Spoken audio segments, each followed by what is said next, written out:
Okay, so I would like to start by saying thank you again to my panel members for agreeing to be here to speak on the subject of STEM education. Without STEM education, none of us would be here because there would be no space program or hopes and dreams to go to Mars. So this is incredibly important for the future of humanity.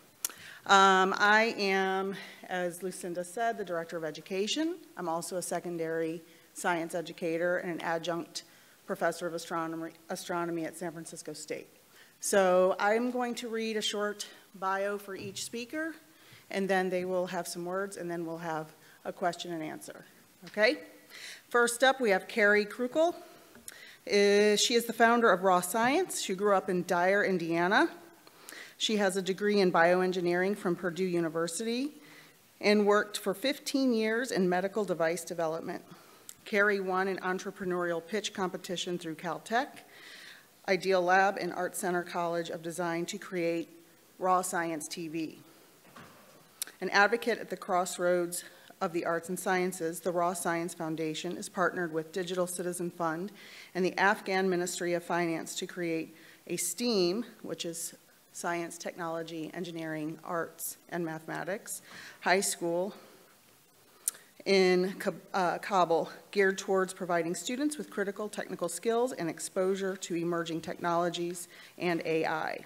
The team plans to create a university modeled after MIT in the US. A Mars analog is being created in Afghanistan for students to test their creations. Thank you, Keri.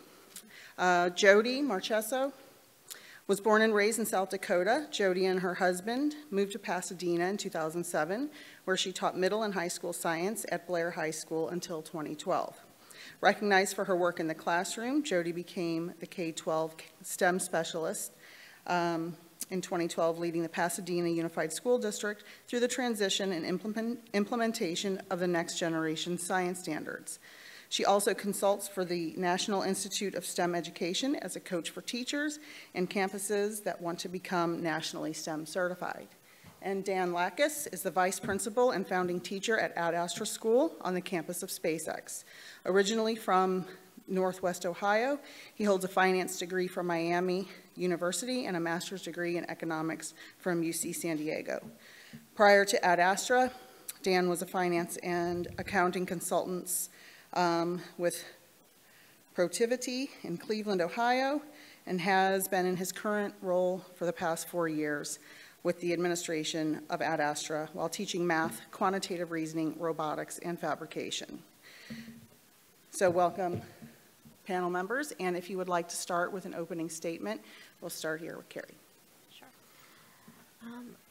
I would like to describe the project that we're working on with Digital Citizen Fund a little bit. The Afghan Girls Robot Team, some people might have heard of, they traveled last July to the United States for the first time to compete in a first robotics competition. It's a group of around 12 young ladies between 14 and 17 that are from Herat, Afghanistan. These young women have a plan to build the first school for science and engineering in Afghanistan based on the modeling of MIT. MIT Solve and Ada AI are some of their partners. And they feel that the way that their country will transform is by empowering young girls and women and youth to learn science and engineering so that the ever-growing gap in our culture between those who know and don't know or who have access and don't have access will close for them. These young ladies also believe that that will change their country from, as they say, a bomb-throwing country to one of high technology. So we are officially partnered with them to help them grow this school, as well as create an amazing robotics design competition inspired by the work they've done with FIRST Robotics and an upcoming TED-like conference in their country. Advisors to the school include Anita Sengupta, who was the manager of the entry descent landing for the Mars rovers, as well as Nagin Cox, who's a technical lead on the Mars rovers programs. And then in short, to close that little description, these young ladies, we were often asked, are there differences in education and reasoning and, you know, the way young students work in Afghanistan? And there certainly is no, you know, cognitive difference, of course, between students there and here, but it's very much like a young Martian crowd, because they have similar thought patterns in terms of long-term thinking across decades, with the knowledge of high risk. Thank you. Jodi? All right. So a little bit about the work I'm doing. I was fortunate to join the district office right as the new standards were adopted, and we were going from a system of accountability that focused on math and ELA and very little on science. And so I annoyingly became the voice for STEM education in our district. My colleagues would say it's annoying. I like to say persistent.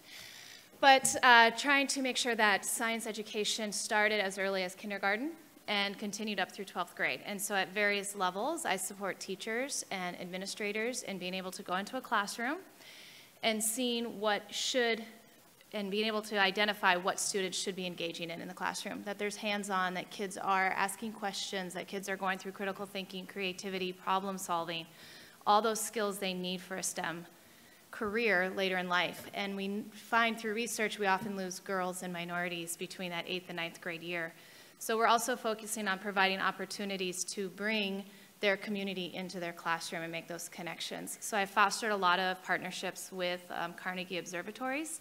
And once a year, we go up to Mount Wilson with some high schoolers, and they get to look through the 60-inch and the 100-inch telescope. And they've often said that's an experience that was once in a lifetime, and it kind of had them think about, okay, maybe this is something I want to pursue and look into. We also have connections with Caltech and JPL to bring students and scientists into the classroom together, so that students can see what it is they can do with their education. We focus a lot on project-based learning. We feel that that's an important way to get our students engaged. Pasadena Unified, I don't know how familiar you are with it, but we do not represent the community we live in. We have 63 private schools in our district boundaries, and 55% of our students choose to go to those private schools. And so most of our students in our schools are high minority, low socioeconomic status students who often do not leave a 3-block radius of their house. So the teachers and myself and our administrators, we really look at how can we provide opportunities to students they normally would not get. In my role with the National Institute for STEM Education, I also work with campuses and teachers who want to become nationally STEM certified, and we focus on research-based practices that they can use in their classroom to encourage kids in STEM. Thank you. Dan? Yeah. So I think I'll start with just what my role is at Astor School, and then kind of how our school is formed. So I'm the vice principal and founding teacher at the school. So been there since the start, and I teach math, I teach quantitative reasoning, and I teach our fabrication class, as well as doing some of the admin work around the school. Our school now has 47 kids. We're pretty small, ages 7 to 14, and we're located on SpaceX's campus.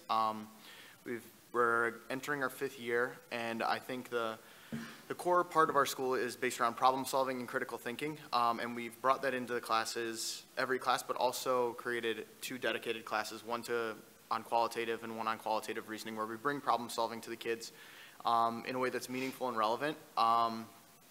So that's the core kind of our school, to push those into every single class. We've got the traditional classes, math, science, English, but then these added classes where I think we design these really cool simulations and puzzles for the kids to work through. The last thing is that we always talk about, we redesign the school every year, and every year it starts with creating a school kids love, a place they love to be.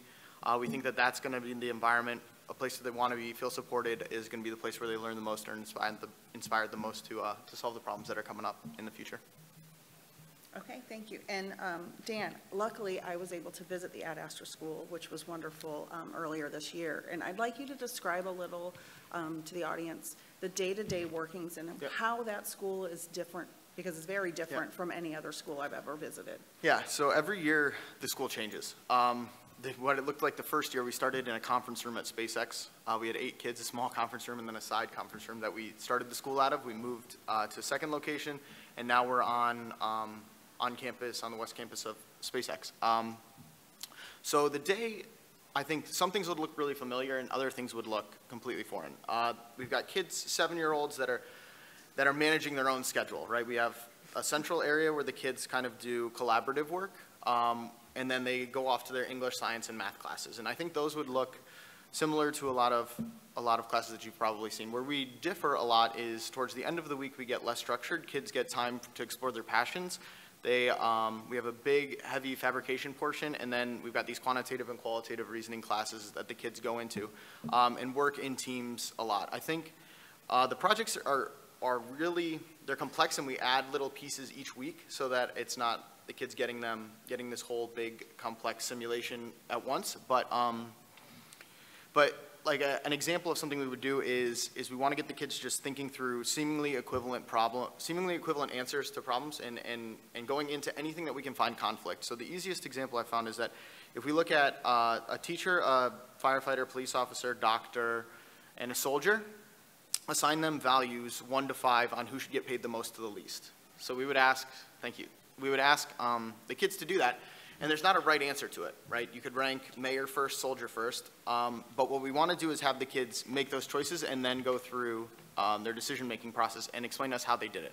If a kid says the mayor should get paid or the soldier should get paid the most because that's what their parents do, there's another student who says, and that's great, but there's a reason you could say like the soldier should get paid the most because they risk their lives. So we kind of give these kids these questions where we push them towards thinking through the problems and then creating some form of logic to solve an ambiguous problem with seemingly equivalent options. So we do that across subjects, and we do that implicitly in multiple classes.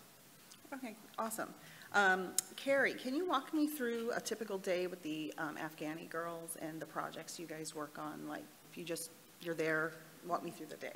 Well, we're just starting our project, so we don't have a typical day yet, but we do a lot of communication remotely because the girls are now back in Afghanistan, although I think they were just traveling in Mexico City and competing in a first robot competition this last week again as well. So they're a busy bunch. So right now we're in the planning stages, but as far as I understand, they have fairly typical days in Herat. There's a school right now that ABC recently just covered where on a news program where they have 400 young ladies studying science and engineering in a school, and it's fairly well secured in their area, and that's a typical day of life for them right now. But what we plan to do is help build a Mars analog where they can test their rovers, and the girls actually want to design cars and build them using parts sourced from different areas in the world, and test them on the analog. So that will be a typical day. Sorry. Are the cars electric? Are they gas powered? What? They would be electric. Okay, excellent. And Jodi, with the Pasadena Unified School District, what are the challenges with STEM education when you have to stick to such a strict state curriculum? The struggles are finding the time. We're fortunate about 20 years ago, Dr. Jerry Pine from Caltech wrote a grant, and we got a lot of materials out of that and a lot of training. So we have teachers who have the knowledge they need to teach science, but then in 1997, the state adopted the old California state standards, which kind of killed all creativity in our students. And the nice thing about the Common Core and the next generation science standards, it's bringing that creativity out. So now it's letting teachers know that you do have the time and space to go deep into the content that students need, that students can engage in long-term projects. And it's just kind of changing the mindset of where we've been, that we have to follow this standardized test because that test is not standardized anymore. And now it's assessing what students really know. So let's get into it, let's have fun. Let's integrate science into our ELA time, so that later in the day they have more time for hands-on. So it's really that time is the biggest constraint, and how do you teach all of this in one day? And so I've been really working with teachers on integrating them and breaking those barriers between different content areas. So they're no longer taught in silos, but we're making connections and realizing that what we're learning in math applies to science, and what we're learning in science applies to history and other content areas. Cross-curricular, excellent. And Dan, what project do your students, I know you have various grade levels, what project seems to me to be the one they get the most excited about, something that really stands out? Yeah, so we group kids by ability and interest as opposed to age is one thing, but I'd say that the classes that they get the most excited about are our quantitative reasoning and our qualitative reasoning class. We call them synthesis and GPS. And the reason we know they're interested in it is because their parents are always telling us, you know, they come home and they're talking about these projects, and over lunch, when they're outside, the kids are just talking about how they can solve these different problems. So we try to make these problems super, super relevant to the kids. I do most of the quantitative stuff. Josh, who's the head of school, he runs synthesis, and his projects are just amazing. They're these simulations that are completely built out. An example would be, so the kids are in different groups, and they're trying to make an art installation, and then is kind of the high level. But how that works is there's a set of paintings that there's an auction for, so the kids have to strategize which paintings they're going to go for. They all have the same budget, which paintings they're going to go for, how much they're going to go in for the auction for to gain their different paintings. Then they have to plan where they're going to go for the paintings. Each painting has a different demand curve in a different city, and so they have to strategize where they're going to go for the different cities, do the calculations for how much money they would get, and then there's a big game theory piece, because if two art installations from two different groups went to the same city, they would split the amount of money that would come. And then there's a lot of iteration through that, and then the complexity is added each week. And then at the end, we have the kids write up a report that we share with experts in the field, or kind of experts. For that one, we had a friend who works at Shedd Aquarium, and we used them as an art expert, but I think it works. So and she reviewed all of their, you know, their strategy for how they acquired their paintings, why they chose these different cities. And you see the kids just running around, talking with each other, like, trying to be like, are you going to go to Shanghai? Are you going to go to Shanghai? And then they're like, I'm not going to tell you, because right, there's this whole game theory piece of it. And then they end up sharing a little bit, but the personal interactions with each other, with the kids, and then the relationship between the amount of work that they do to, you know, they can, if they come up with a really cohesive strategy of which paintings go well in Shanghai, and then they plan around getting there and taking advantage of that, they can do really, really well. So the kids find this depth of the project where we kind of give them a play space, and then they can make any decision they want. They love those kinds of projects. And it's another one where we know they're talking about it at lunch. They go home, their parents come and talk to us about, like, the day they come to pick up their kids, they're like, you know, did the kid get that painting by Frida Kahlo? And the parents are talking to us about it as well. So I think those sorts of projects just have so much layered on them. The human the interaction between the kids, within the team, across teams, the game theory, the analysis of figuring out numbers-wise which paintings are the best. And then we layer on top of it, like, these cultural things, right? We used well-known paintings so that even that piece of the project, they're gaining this bit of knowledge that's going to help them later. So I think those sorts of projects are the ones that the kids get the most excited about. Do you have a printed curriculum, like, to collaborate with other educators with? So we're working on it. We make the school new every year, which is pretty tough to design, like, these brand new projects all the time. It's a thought-intensive project to create a game that's balanced for the kids. If there's a weakness in it, they find it pretty quickly, and they'll optimize against it. And that's kind of what we want them to do. So we want to give them, like I said earlier, seemingly equivalent options, right? And when we give them the playing board with the auction and then the strategy of which cities to visit and all of that, we don't want to jump in and then, you know, tweak things from the outside. We want them to start at the beginning and just let the game play out. We don't have it written down yet. We're working on how to open source some of the curriculum we've created. We've been working on it for a long time, but to get it to a point where we feel really comfortable sharing it and just letting it go, we're not quite there yet, but we're getting closer. Okay, I'd love to work with you on modeling a similar school. For sure. Okay, for sure. Great. Keri, have you done a lot of collaboration with other educators in the U.S. or in other parts of the world? Yeah, we have a foundation that is small but dedicated to doing these sorts of things. And so we've worked with educators and students. I've traveled for a month to Enugu, Nigeria, which was extremely interesting because the students, we were putting in solar panels for their school in an area where there is not consistent power. And students have access to mobile phones, but not consistent energy. And it was really kind of extraordinary working with them and the local educators just to even learn the context. For example, like what does it mean when you're transitioning from oil to solar energy?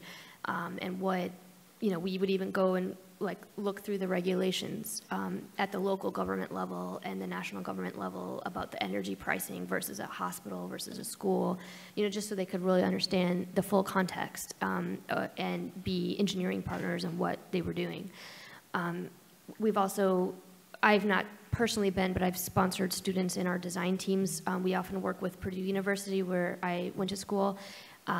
Just this last May, we had a group of students internationally collaborating in Dehradun, India, with Purdue in Indiana, where the students from Dehradun are actually living in an orphanage, and they come from an area, one of the most remote areas on Earth called the Upper Delpo in the Himalayas, and the young girls there are basically rescued from what would be a life of sex trafficking. They're either very poor or in some cases have physical disabilities, and they're brought to this orphanage called GIFT that Lama Tenzin Choigal started, and they learn science and engineering and law. And we've helped design across the world with them different solutions to bring back to their home where maybe they weren't valued previously, but then they're able to design things that impact positively their community. So we've built, for example, a rooftop solar heat collector that heats homes in the winter so they don't have to burn wood, and we've tested it to heat about 60 degrees Fahrenheit. Excellent. So, long answer. No, that's fine. That's what we're here for. Okay. I love it. Jodi, how do you view the role of project-based activities and STEM as far as moving kids towards Mars exploration or human settlement on Mars in your school district? Is that happening? Is it being taught in any way, or even parts of it?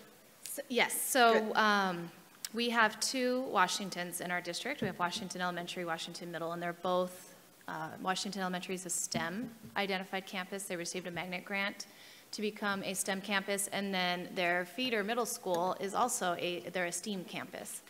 And so we have a K-8 continuum there, and then John Muir High School has an engineering and environmental science academy. So we have a K-12 continuum of STEM in one area of our city. In elementary school, students actually build their own computer for virtual reality. And they do this in the beginning of the year when they start learning about space and the universe, and so that they can actually engage in virtual reality throughout the planets and learn about how our space system and our universe is built and all the pieces of that. And then in 8th grade, they have to do a defense project and they have to inhabit another planet. I'm trying to remember the driving question, but it's all project-based learning. And so they have to look at what does it take to civilize another area. They have to look at the composition of where they want to go, and they get to choose. So I got to listen to some of the projects last year. A lot of them went to Jupiter's moons. And we talked about, like, okay, so what's the composition of the moon? What materials do you need to build a civilization? How are you going to handle the lack of oxygen? What about food? What about getting there? They had to look at all these different pieces and then in front of a panel defend their project as part of their 8th grade year. And that's part of how they essentially graduate from 8th grade to high school. They have to defend their project successfully. Their project doesn't have to be necessarily 100% correct, but they have to be able to explain why they chose what they chose, the scale drawings, they have 3D models. It's all the aspects of what you would want in a good STEM project-based learning. And so those are our two schools. We do emphasize project-based learning in all of our grades, in all of our campuses. And so you might go on, last year I was with some principals and we went into a classroom and they were trying to build sturdy structures that would withstand an earthquake. We really want to make it relevant to California students. So we stay away from topics like snow. When we talk about natural hazards, snow, I understand snow. I grew up in South Dakota. I know what snow is, but my 4th grader does not so much. He knows it's cold because he spent 5 minutes in it when we went home to visit my mom once. So we really want to make it relevant to them in their lives. And those are the kinds of projects that we try to create and encourage students to go through. And that sturdy structures are actually second graders. So they were given materials and told to build a structure that would withstand an earthquake. And then they got into this, these are the elements of an earthquake, this is what we're talking about, and then they rebuilt. Excellent. And Dan, can you describe, you talked before about your Griffin project and your collaboration with SpaceX on the grid. Can you give more of an overview of that? Yeah, for sure. One thing that's funny that Jodi was saying too is that in one of our admissions projects that we did, that firefighter, police officer, teacher thing that I told you, ranking those 5. And in the discussion, I was asking about whether it mattered if the firefighter was in California or Maine. And the kid was like, yeah, because Maine doesn't get fires, which was a really an interesting response to it. But it's just it's like the fact the kid actually brought up the fact that geography would matter on how we would pay these people. They're like, well, it would matter if they were in California or Maine because Maine doesn't have fires. And I was like, not necessarily true, but like really good thought to think about how geography would influence that sort of thing. So the Griffin Project was actually a collaboration between our school, SpaceX, and Hawthorne Math and Sciences Academy. So what we did is we want to, as a school, we want to get out in the community more. It's really beneficial for our kids just to get out and experience the local community, and I think bringing in other kids and bringing in SpaceX, just the more views we can get in front of the kids, the more expertise, the better. So what we did was did a brainstorming activity to come up with what sort of project we could do with this local high school. And what we decided on was the grid fins. They're the things on the sides of the rockets that help it land. So they look like little fans. There's 4 of them on the first stage of the Falcon 9 that comes down, and they help steer it to the drone ships. So what I did is I went and talked to SpaceX engineers and just got kind of their process. How did they design this shape? How did they design the materials? How did they design the functionality of it? And then had to change it a little bit so that we could make a project for the kids that was absorbable. What we ended up doing was, what's super important with these like building projects is giving the kids a way to get immediate feedback on whether their project is good or not, or whether it's effective in accomplishing the goal. So we had to design kind of a measurement mechanism to tell whether these grid fins are good. And from the meetings with the SpaceX folks, we decided that the grid fins should have, I may mess this up, but very low drag. So when they were horizontal, the grid fins, we wanted them not to catch a ton of air. And then when turned 35, 45 degrees, we wanted them to catch a ton of air. So we designed a little mechanism that used a scale, an air compressor on the top, made the whole thing out of PVC. And then what we did is we had the kids build them out of cardboard, attach it to this mechanism, and they would measure how many pounds of pressure went on the scale when it was pushed flat, and then we would rotate it, and how much air caught when it was rotated 50 degrees. We wanted that difference to be as big as possible. So that measurement, all the kids could handle. 7 to 14, look at it flat, get the number, rotate it, get the number, subtract the 2. You want the biggest score.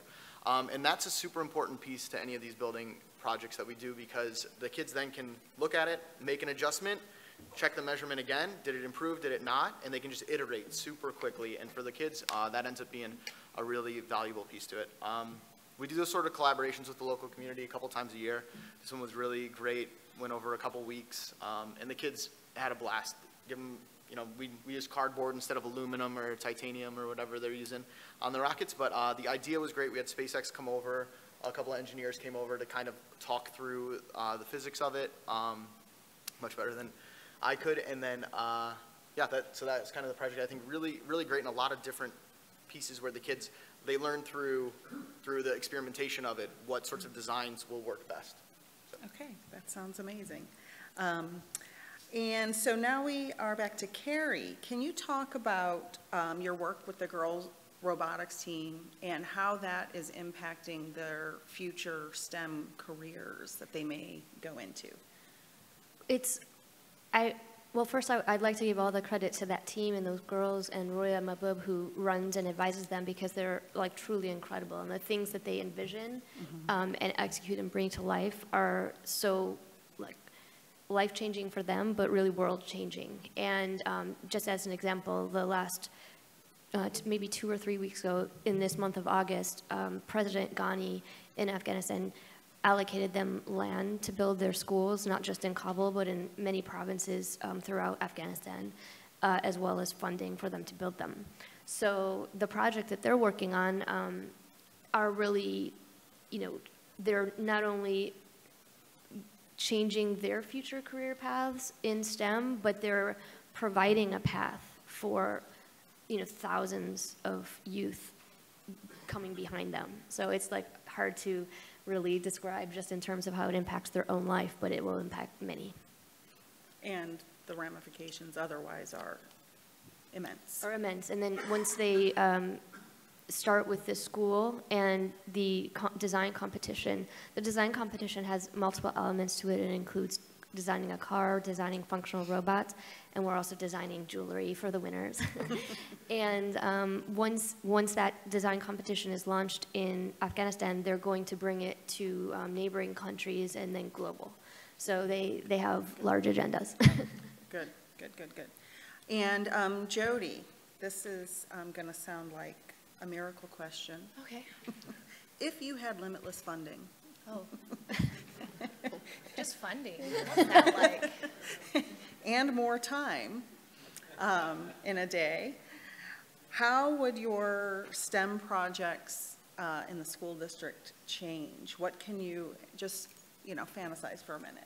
What could you implement if you could have more funding? Yes. Or any funding and time? Well, if it was up to me, everyone would teach science 6 hours a day. Yeah. Yes. Right? That's all we need. I've actually said that. They laughed at me, but I've said it. You can learn everything through science. There is, and there's actually, I found on Twitter recently an article that talked about science being the best subject you can teach to elementary students because it does involve that creativity and critical thinking. And I see it, I'm a parent of the district, and which can be hard sometimes. And my son this year in 4th grade has a teacher who loves science and who's comfortable teaching science.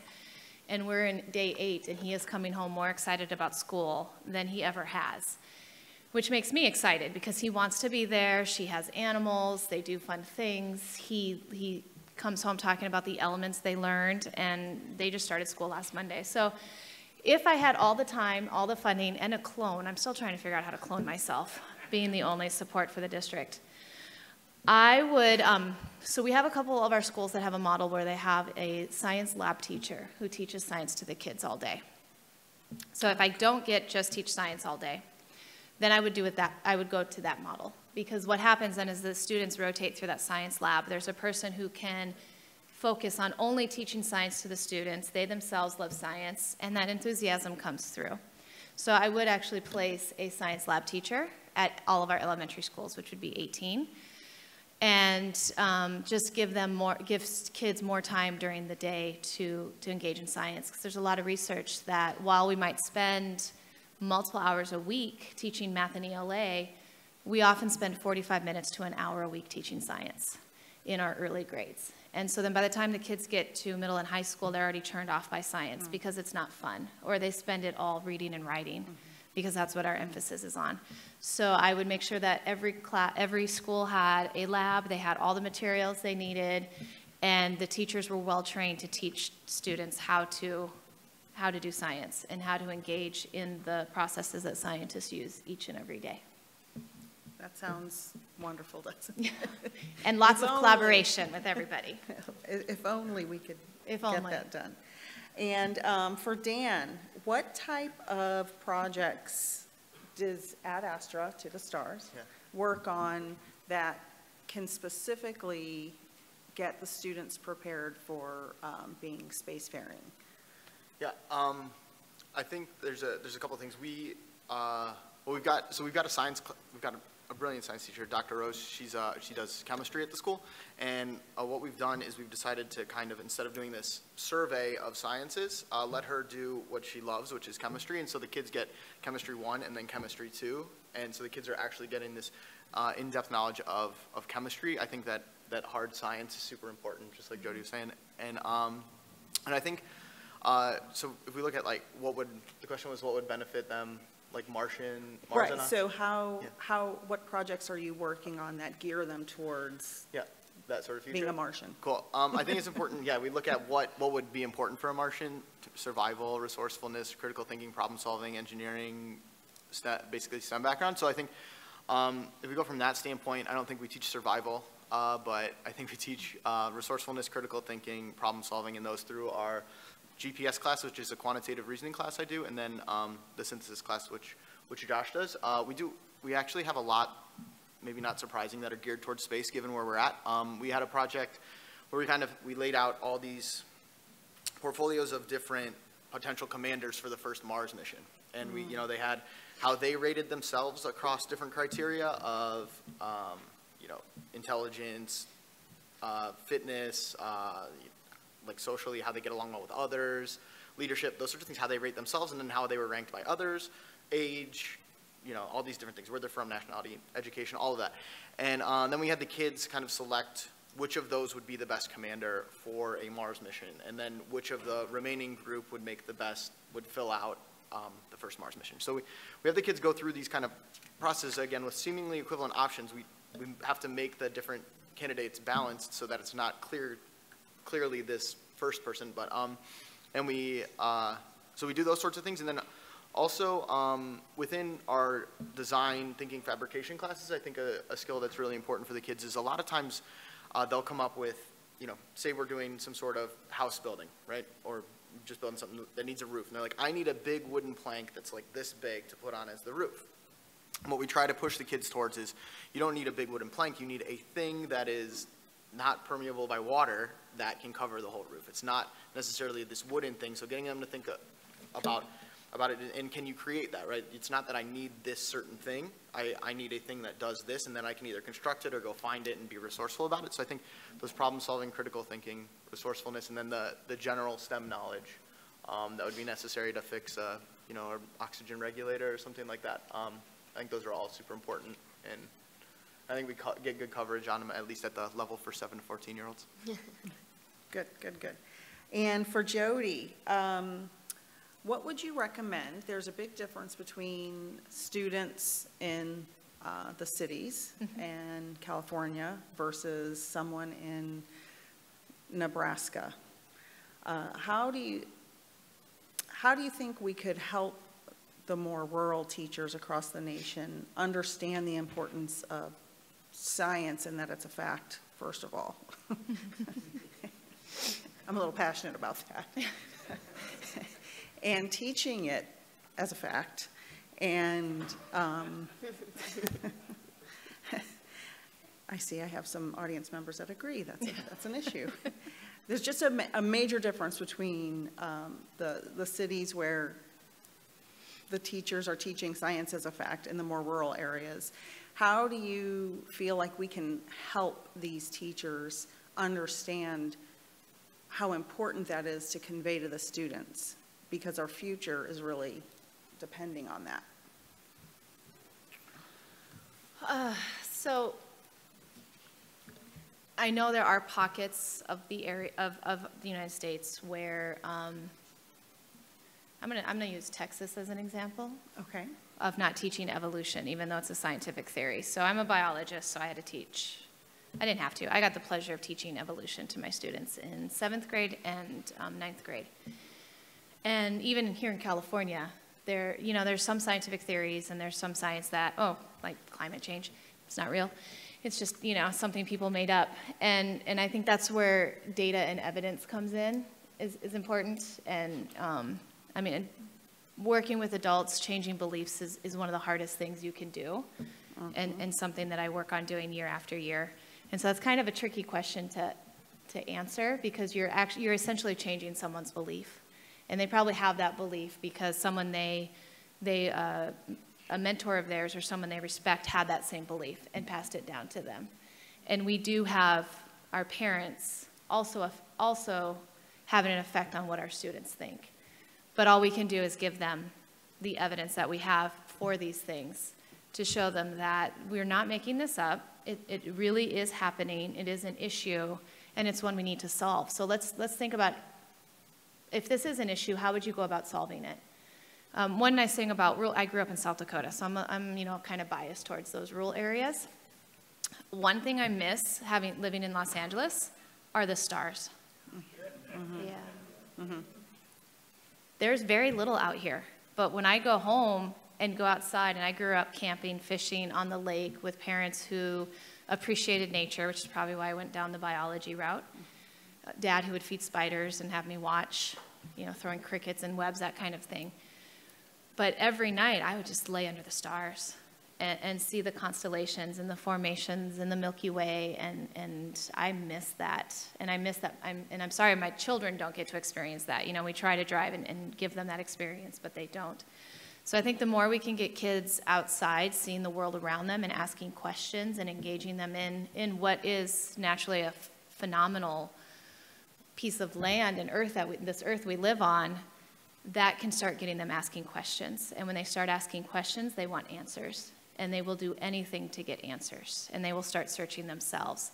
And then that starts to kind of go against what they thought was always true. And that's how we start changing misconceptions and beliefs. Okay, thank you. And for Keri, can you describe a little bit more about Raw Science TV and what you're doing with that project? Sure. So it started about 5 years ago. I won a pitch competition at Caltech and Idea Lab through the Design Accelerator to start an online network for science. And we really see it, I mean, it's obvious there's a gap in our culture for science and education. And one of the problems is what we celebrate in popular media.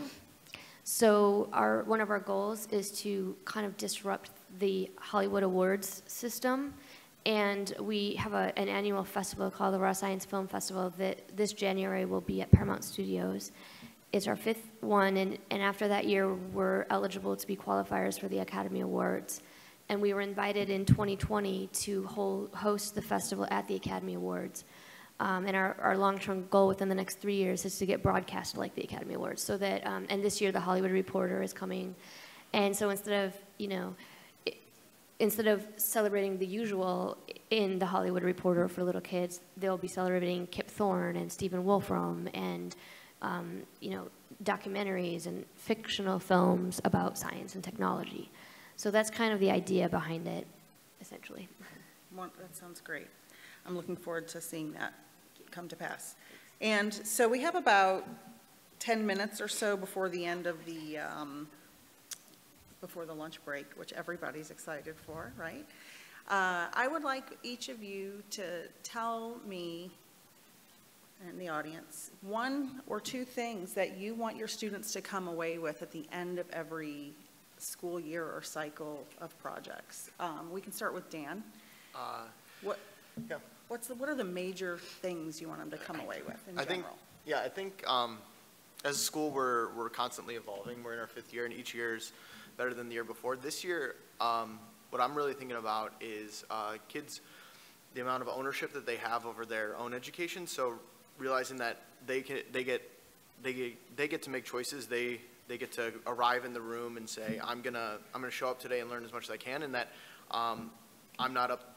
I use the example of YouTube versus like downloading a video, right? Like I want them to own the content that I give, as opposed to like viewing me as YouTube that they can continually come back to for the content. So it's like, you know, I watched it, I can go back to Mr. Lakis and he'll give it to me again. So ownership and accountability for themselves, and trying to ask them to do more. It's about the questions we ask the kids to solve. So that's kind of the thing, letting the kids struggle through it. It's if I see them on a math problem, they're not sure what to do, it's instead of my natural tendency, and I think many's natural tendency to help fix the problem for them, and saying, I want you to go back and give it another 5 minutes, try on your own, and see what you can figure out. So I think like that's one big one, and then again, it's about the kids. So creating an environment for the kids to learn, feel supported, and a place where their curiosity is supported. So I think those are the 2 big ones. Very good. And Jodi, what would you say? You have kind of a bigger group of students than Dan. Just 17,000. Yeah, Give or take a few hundred. I think our goal is to create students with 21st century skills. So your creativity, critical thinking, communication. I forgot the 4th C. It's there somewhere. So there's the 4 C's. Curriculum, probably. No, it's creativity, communication, collaboration, and critical thinking. Did I say that Yes, one? I'm yes, sorry. you My got it. brain's shutting down already. She said lunch. I got distracted. All right. So we want them to, and most importantly, we want them to be able to persevere and to be resilient and to be able to solve problems.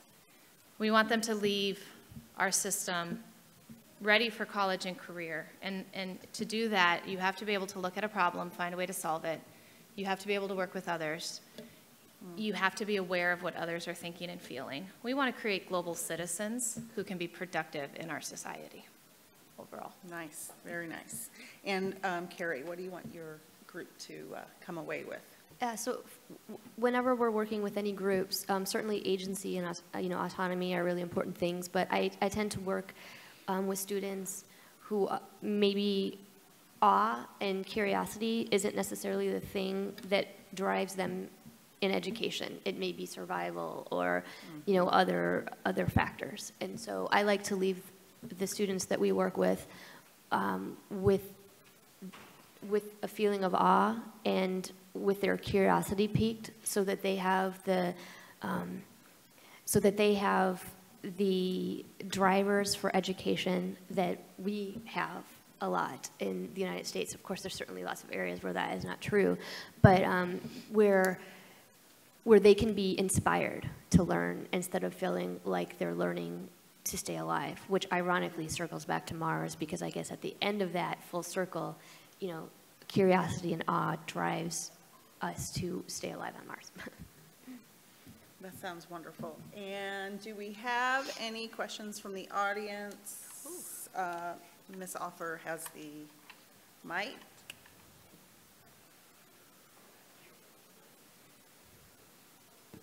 Excellent panel. A nice cross-section of education. Thank you. This is great.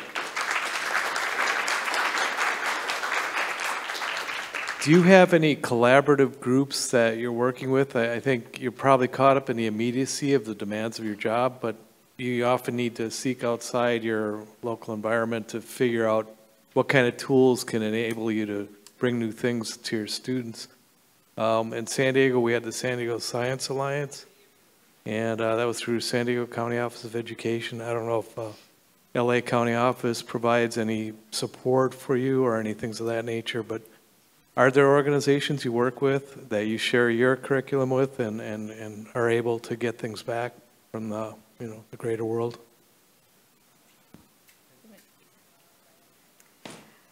So, for sure.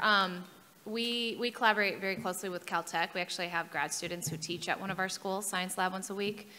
So they keep us current. LA County Office of Education does have a network for science specialists that we can get together and collaborate and talk to each other. And it's kind of a support group as we transition to the new standards and demands in education. So they are out there. I think it's definitely something that can be strengthened and continued to be built on.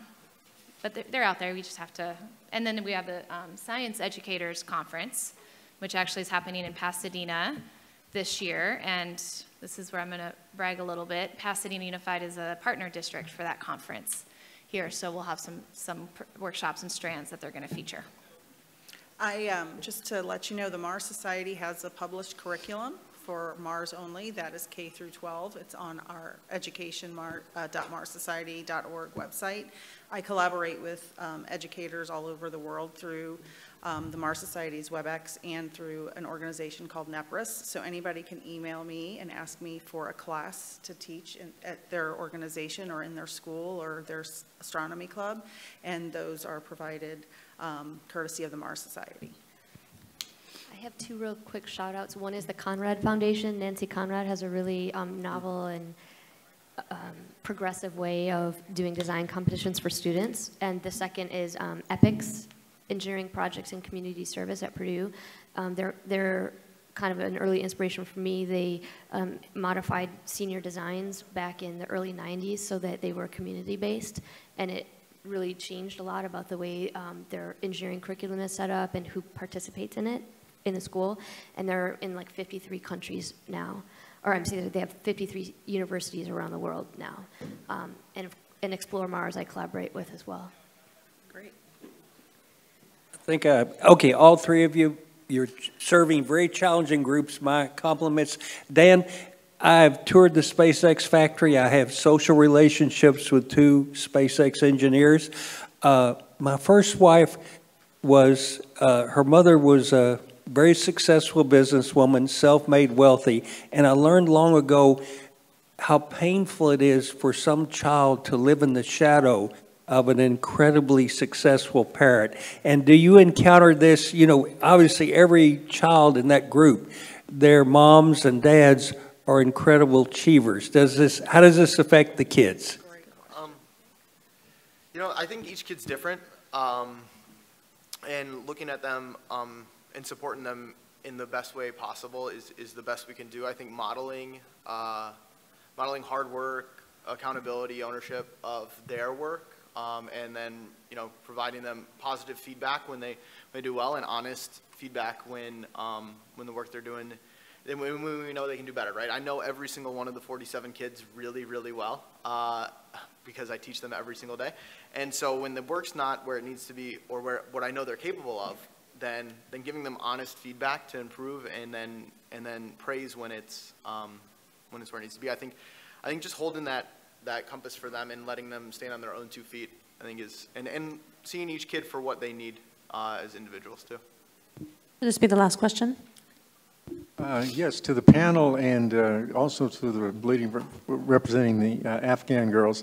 Are the Afghan girls doing anything about exploiting the tremendous mineral and gemstone resources of Afghanistan? A lot of people don't know that it's a resource-rich country, but that they have problems with that. Then to the panel in general, do you have anything going on in the STEM programs in K through 12 where you have people of different ages in different grades involved in the same activity together, like cooperative but across age groups, because that's what they're going to find in the real world later on? So to your question, I don't know now that there isn't a current plan, but it's probably something that they can integrate into the plan. I imagine if asked now, they would probably say to themselves, they're designing very beautiful jewelry and they would like to source it for themselves there. Is my guess. But thank you for that great question. And the integration across grades. Yeah. I think for us, it's definitely central to our school. In A-frame, the design class, the fabrication class, it is all mixed age groups. So very often we've got a 7-year-old working with a 14-year-old, completely mixed, and it brings out some of the coolest interactions, right? This 14-year-old, I think the empathy piece that comes from understanding where the 7-year-old is, you know, they see a 7-year-old that's kind of a little scared of using a hot glue gun, for example, and they can kind of understand what it was like. They're like, oh, I remember that. And then they're helping, and then the young one kind of will have this sense of curiosity and be like, we should build a huge thing, and the 14-year-old is kind of gets in and sees that as well. I think the cross age group piece there is really important. We also have kids, you know, crossing paths. Like at lunch, it's all the kids together, all 7 to 14-year-olds, and then we have a lot of different programs I didn't mention, but one's called a LEAF, which is a week-long project. They get a new one each week, and they're kind of designed around some topic that we want them to gain knowledge of. Politics, GDP, could be shipping routes, could be planets, could be anything. It's just like a project and exploration, and the entire school does those together. The oldest kids have higher expectations, but the kids are all talking about those in their independent time throughout the week. So I think that cross-age piece is really important. It's been really beneficial for our school. Oh, wonderful. We have to break for lunch. Those of you who want to ask a question, the panel maybe stick around for a few minutes. Thank you so much. You were a wonderful audience. Thank you again to the panel members. I appreciate it very much. The track talks start at 1 o'clock.